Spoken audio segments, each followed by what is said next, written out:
সব যাত্রারই শেষ আছে, কিছু বিদায় আবেগের চূড়ান্ত সীমায় পৌঁছে যায়।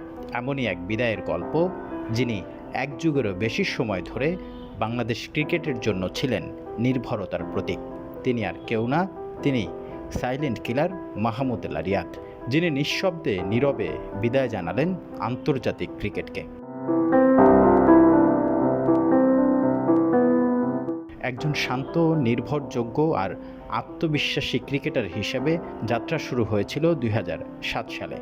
ধীরে ধীরে তিনি হয়ে উঠেছিলেন দলের অন্যতম স্তম্ভ, যা বাঘের গর্জনের মতো প্রকাশ পায় বিশ্বকাপের মঞ্চে।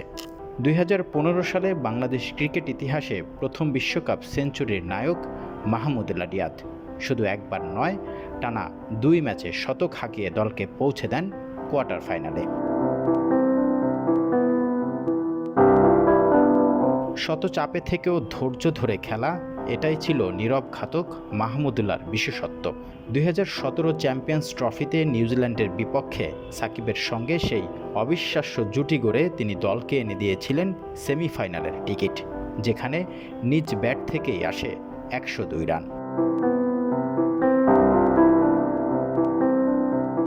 মাহমুদুল্লাহ কেবল একজন ব্যাটসম্যানই নন, ছিলেন একজন লিডার, একজন ফাইটার। টি-20 অধিনায়ক হিসেবে দলের কঠিন সময়েও হাল ধরেছিলেন তিনি।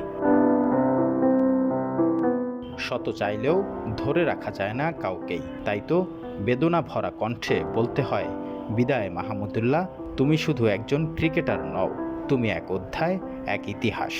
তোমার হাতে গড়া অনেক জয়, অনেক স্মৃতি বাংলাদেশ ক্রিকেটের পাতায় থাকবে স্বর্ণাক্ষরে লেখা।